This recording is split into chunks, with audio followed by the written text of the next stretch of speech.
Good morning students, myself Shan Patel. Today we are going to start part 3 of chapter number 14 electric current and its effects. जैसे कि बच्चों हमारा chapter number 14 चल रहा है जिसमें हमने अब तक पार्ट 1 एंड पार्ट 2 समझ लिया। पार्ट 1 में हमने कुछ इलेक्ट्रिक सर्किट ड्रॉ की थी और उसके कौन कौन से कंपोनेंट्स होते हैं इलेक्ट्रिक सर्किट के उसके बारे में समझा कि इलेक्ट्रिक सर्किट में सेल होता है, स्विच होती है, इलेक्ट्रिक बल्ब होता है, ऐसे ऐसे बहुत सारे ऐसे कंपोनेंट्स है, बैटरी भी कनेक्टेड होती है। क्लियर? तो उसके बारे में हमने पार्ट 1 में समझा कि उसके जो कंपोनेंट्स है वो और उसके सिंबल्स के बारे में समझा।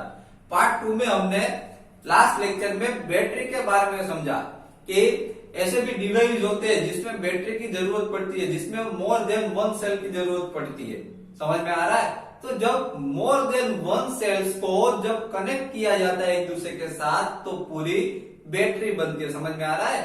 तब बैटरी क्रिएट होती है। कब होती है? जब मोर देन वन सेल्स को कनेक्ट किया जाए तब। ओके, तो बच्चों आज के लेक्चर में अब हम इसी के बारे में आगे डिस्कस करने जा रहे हैं। इलेक्ट्रिक सर्किट जो है उसमें एक कंपोनेंट है जिसको हम स्विच कहते हैं। क्या कहते हैं? स्विच।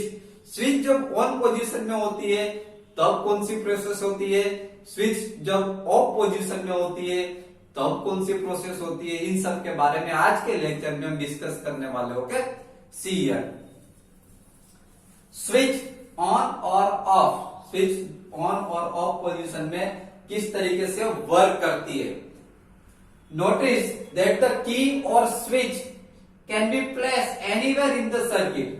बच्चे यहां जो सर्किट जो होती है उसमें की या फिर स्विच को कहीं पे भी सर्किट में कहीं पे भी हम ज्वाइन कर सकते हैं। ओके, देखो यहां पर मैंने एक सर्किट ड्रॉ की है। यहाँ पे स्विच ऑन पोजीशन वाली, जब स्विच जब ऑन पोजीशन में होती है तब बल्ब ग्लो होता है।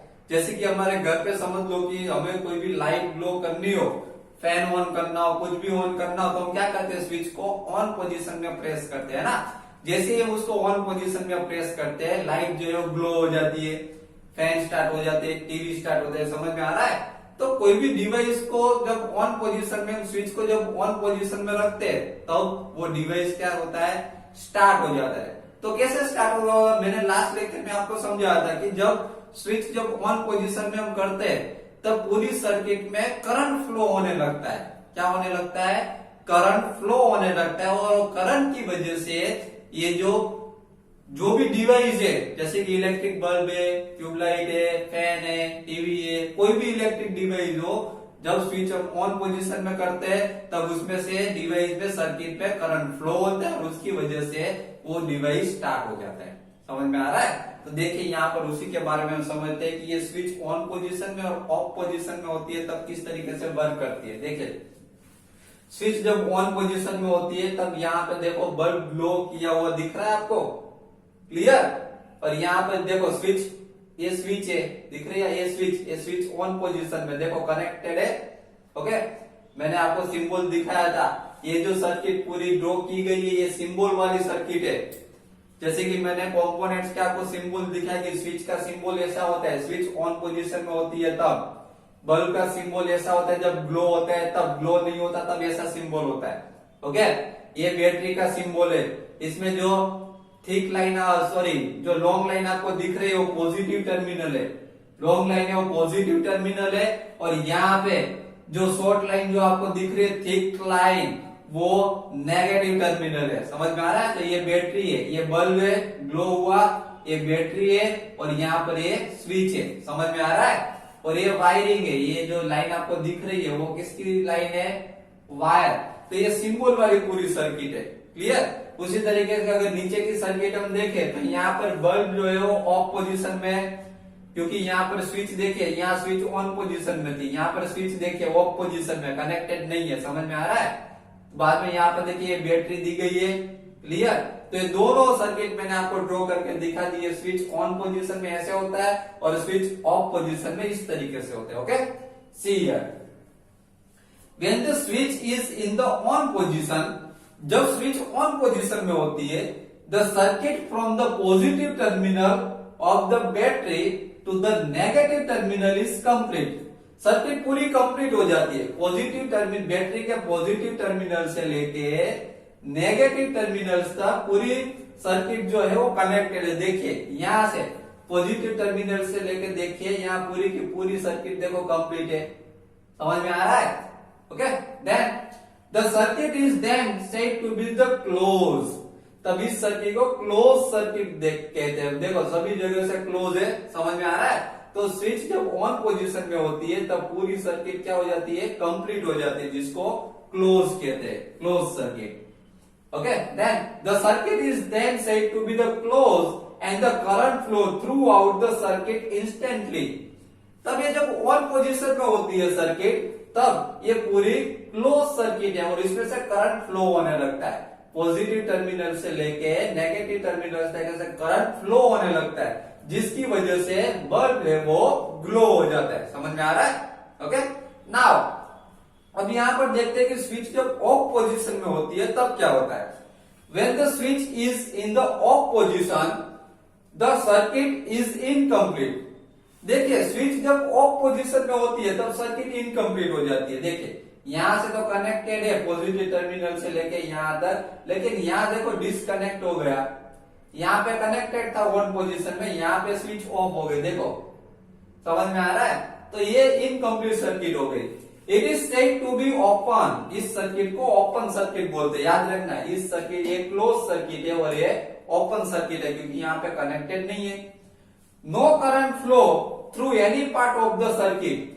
यहां से करंट फ्लो नहीं होगा। क्यों नहीं होगा? चलो यहां से करंट फ्लो होना स्टार्ट तो हुआ, लेकिन यहां देखो स्विच ऑफ पोजीशन में तो करंट आगे फ्लो नहीं होगा। समझ में आ रहा है? तो ये दोनों के बारे में बच्चों ने समझ लिया कि जब स्विच ऑन पोजीशन में होती है तब क्या होता है और स्विच ऑफ पोजीशन में होती है तब क्या होता है। तो देखिए स्विच जब ऑन पोजीशन में होती है तब मैंने आपको समझा कि सर्किट जो है वो पॉजिटिव टर्मिनल से लेके नेगेटिव टर्मिनल्स तक पूरी यहां से पॉजिटिव टर्मिनल से लेके नेगेटिव टर्मिनल्स तक पूरी की पूरी सर्किट जो है वो कंप्लीट है, मींस एक क्लोज सर्किट है। इसमें से करंट फ्लो होने लगेगा। समझ में आ रहा है? पॉजिटिव टर्मिनल से लेके नेगेटिव टर्मिनल्स तक करंट फ्लो होगा, जिसकी वजह से बल्ब जो है वो ग्लो होने लगता है। क्लियर? ओके, देन स्विच जब ऑफ पोजीशन में होती है, यहां पर देखिए स्विच ऑफ पोजीशन में कनेक्टेड नहीं है, तो स्विच जब ऑफ पोजीशन में होती है तब ये जो सर्किट जो है वो इनकम्प्लीट हो जाती है क्योंकि यहां से कनेक्टेड नहीं है, ये ओपन सर्किट हो गई। समझ में आ रहा है? इसकी वजह से इसमें से करंट फ्लो नहीं होगा इस सर्किट में से, और बल्ब जो है वो देखो यहाँ पर ग्लो हो रहा है, यहाँ पर ग्लो नहीं हो रहा है। तो यहाँ पे ओपन सर्किट जब होगी तब उसमें से करंट फ्लो नहीं होगा और बल्ब जो वो ग्लो नहीं होगा। समझ में आ रहा है? तो क्लियरली समझ लिया। स्विच जब ऑन पोजीशन में ऑफ पोजीशन में होती है तब क्या वर्क होता है। क्लियर? ओके, नाउ अब यहां पर देखिए, in the bulb there is a thin wire called the filament.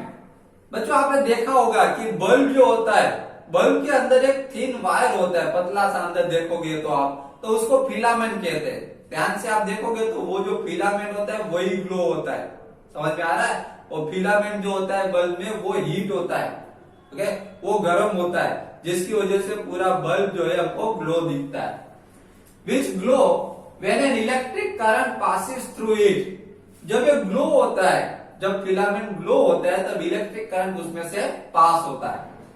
When the bulb gets fuse its filament is broken. देखिए बच्चों यहां पर ऐसा बताया गया है कि बल्ब जब फ्यूज हो जाता है, ओके, तब ये फिलामेंट क्या हो गया होता है, ब्रोकन हो गया होता है।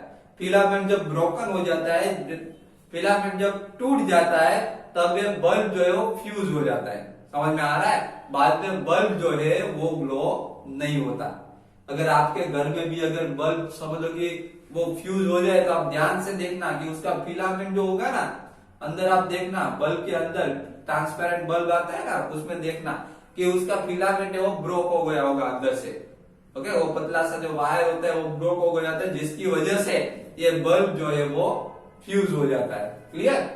Then if the filament of the bulb is broken would the circuit be complete.